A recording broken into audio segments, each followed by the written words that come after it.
Radhe Radhe. Mahabharat day 22 में आप सबका स्वागत है। अभी हमें इतना तक पता चला था डे 21 तक कि कुंती की मुँह की कुछ गलत शब्द की वजह से मतलब अभी पांचों पांडव के साथ ही द्रौपदी का विवाह तय होता है। जो अभी हमारी ध्रुपद जो थे उनका भी पता चलता है उनका भी क्या गलती है। तो कृष्ण सबको समझाते हैं और इन पांचों के साथ द्रौपदी का विवाह तय होता है, उनका आयोजन होता है। अभी इन पांचों के साथ द्रौपदी का विवाह हो जाता है। विवाह के पश्चात तय होता है कि इन पांचों पांडव को अभी हस्तिनापुर वापस लौट जाना चाहिए, कृष्ण बोलते हैं। तो ये इनकी विवाह के बाद हस्तिनापुर तक पहुंचते हैं और जो बातें अभी विदुर के कान तक भी जा चुके हैं। तो विदुर अभी मतलब जाके हमारी पितामह भीष्म के साथ जाके बोलते हैं कि तातश्री अभी समय आ चुका है पांचों पांडव को वापस लेके आने के लिए। तो वो जब अभी लेके आने के लिए पांचों पांडव का मतलब ध्रुपद नगरी के कन्या के साथ विवाह तय हो जाए और पांचों पांडव के साथ ध्रुपद की विवाह। तो जो उधर की जो घटना हो चुका है वो सारी बातें जैसे ही पता चलता है हमारी गंगापुत्र भीष्म को, तो समझते कि हाँ उसका कुछ तो नियति है और कुछ भविष्य के चक्रांत है, भविष्य में कुछ तो है। ये सोच के बोलते ठीक है न्योता भेजो, उनके पहले हमारी राजा को महाराज को जाके बताओ ये बात है। तो महाराज को जैसे जाके बताते कि तब विदुर जाते महाराज के पास, धृतराष्ट्र के पास, और बोलते कि ध्रुपद कन्या जो है हमारी कुलवधू है। मतलब हमारी कुलवधू? बोलते हैं हाँ, क्यों कैसे हो सकता है? क्यों दुर्योधन दुशासन में से कोई जीता है क्या उनकी स्वयंवर को? तो बोलते हैं नहीं, हमारी अर्जुन ने जीता है और मतलब अर्जुन की जो माताश्री है उनकी गलत जुबान की वजह से मतलब इन पांचों पांडव को ही द्रौपदी को विवाह करना पड़ा। उधर की जो बातें हुआ है वो सारी बातें जैसे महाराज के सामने बोलते तो महाराज समझते, फिर बोलते ठीक है उनको लेके आने की व्यवस्थाएं करो। और वो बहुत खुश होते हैं महाराज की पांचों पांडव जिंदा है, तो जीवित है। ये सुन के उनको बहुत मतलब आश्चर्य भी होते हैं और खुश भी होते हैं, क्योंकि ये जो वर्णव्रत का जो इन लोगों का पूरा प्लानिंग था ना, चक्रांत था, वो चक्रांत में तो धृतराष्ट्र शामिल नहीं थे। तो इसीलिए धृतराष्ट्र को बहुत आनंद होता है और उनको इतना भी समझ में आ जाता है वर्णव्रत का चक्रांत किसने किया था। तो फिर अभी न्योता भेजते हैं ध्रुपद नगरी में कि पांचों पांडव को अब हस्तिनापुर आने के समय हो चुका है। कुंती तो पहले डर जाती कि पहले और एक बार चक्रांत हो चुका है। फिर उसके बाद कृष्ण बोलते हैं नहीं बुआ अभी, क्योंकि ये कुंती जो थे, कुंती भोज, मतलब कुंती तो वासुदेव की बहन होते हैं ना, सगा बहन होता है। वो बरी हुई है कुंती भोज में, कुंती भोज का पालित कन्या है, बट उनकी जन्म तो हुआ है वासुदेव के घर ही। तो इसलिए कृष्ण के बुआ होता है। तो कृष्ण उनको बोलते हैं नहीं बुआ, अब गलत सोच रहे हो, अभी समय आ चुका है ये पांचों पांडव को हस्तिनापुर वापस जाने के लिए। तो पांचों पांडव जैसे हस्तिनापुर वापस जाता है, जाने के जैसे ही मतलब तैयारी हो चुका है, इधर मतलब धृतराष्ट्र को लग रहा है अभी जिस समय युधिष्ठिर नहीं था उस समय क्या हुआ था, दुर्योधन को इन लोगों ने युवराज पद में दे दिया था, युवराज के पद दे दिया था। तो अभी जैसे पता चलता है कि नहीं युधिष्ठिर तो अभी भी जीवित है, तो अभी 2 युवराज हो गए हस्तिनापुर में। पहले तो धृतराष्ट्र तय करते, पहले उन लोगों को आने दो फिर हम देखते। फिर अभी हमारे विष में क्या होता है, अभी विष में बहुत संकट में चला गया कि इतना बड़ा संकट मैं कैसे संभालूंगी, 2-2 युवराज। अभी तो इधर तो युद्ध हो, मतलब ये तो अपने ही अपने के बीच में युद्ध हो जाएगा, क्यों 2 युवराज हो गया है। तो फिर वो गंगा नदी के तट पे जाती है, उसकी मम्मी के मतलब उसका जो माता रहते हैं गंगा, उनके पास जाके बोलता है माता मुझे भी बहुत संकट में आ चुकी हूँ, मैं समझ नहीं पा रही हूँ कैसे इसको संभालूं।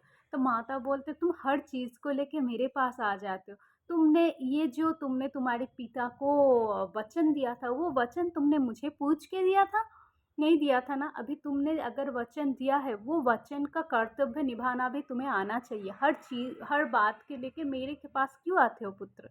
तो बोलते ठीक है माता, फिर बोल के भीष्म उधर से चले जाते।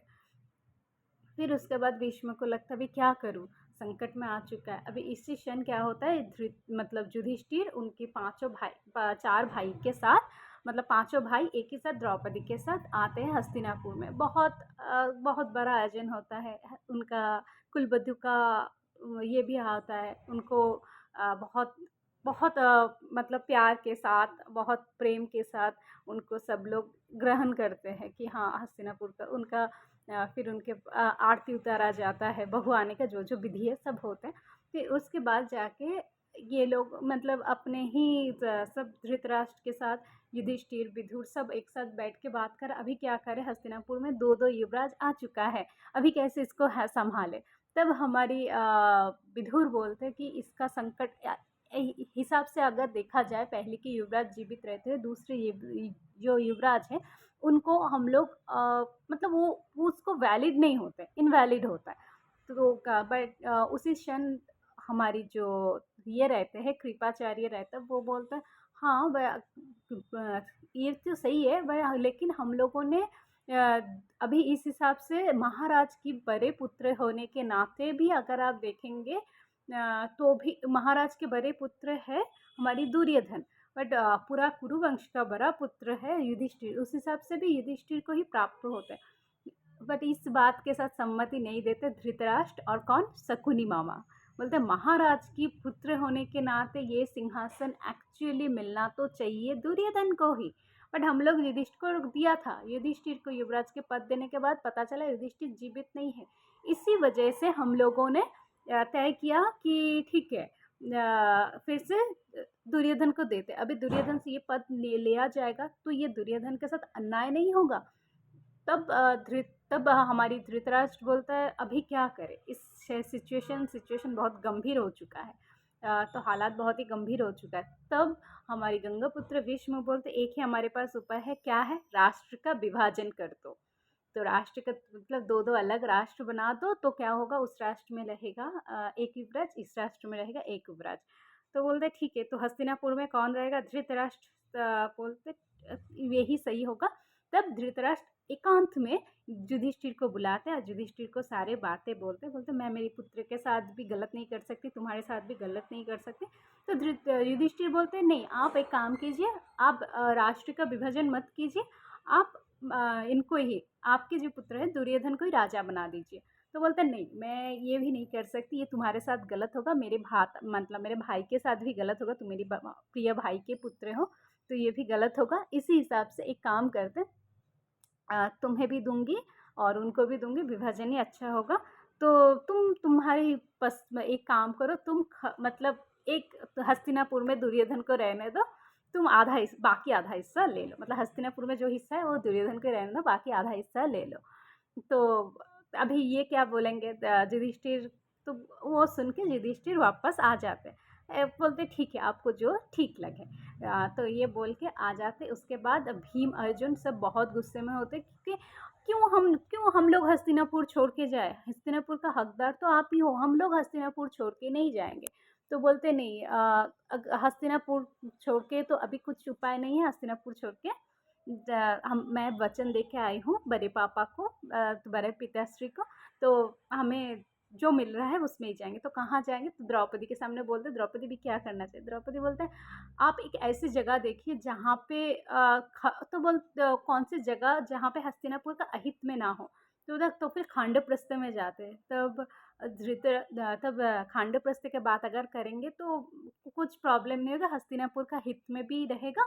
तो खांडप्रस्थ क्या है, तो वो जहाँ पे सांप राक्षस का वास होता है, उधर कोई जीव भी नहीं रहते इस जगह। तो भीम बोलते तुम आप लोग पागल हो चुके हो क्या, क्यों उस जगह पे जाना है जहाँ पे कोई मनुष्य भी नहीं रहते, ये मुझे ठीक नहीं लग रहा है।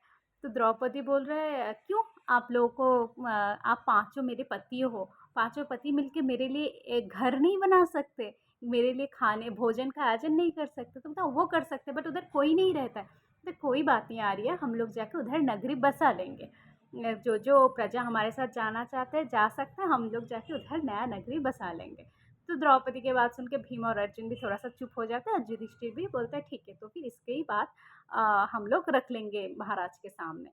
और तब कृष्ण को बोलते, कृष्ण आपको क्या लगता है, कृष्ण बोलता है मुझे तो मेरी सखी की बात सही लगा, तो वो बट ये हमारे लिए थोड़ा सा बहुत मतलब कठिन सिचुएशन नहीं हो जाएगा, हालात नहीं हो जाएगा, बोले कोई नहीं हो जाएगा, ये तो ऐसे सन है जहाँ तुम लोग की परीक्षा देने की घड़ी आ चुका है, तुम लोग परीक्षा दो और मुझे पता है तुम पांचों पांडव उतर जाओगे।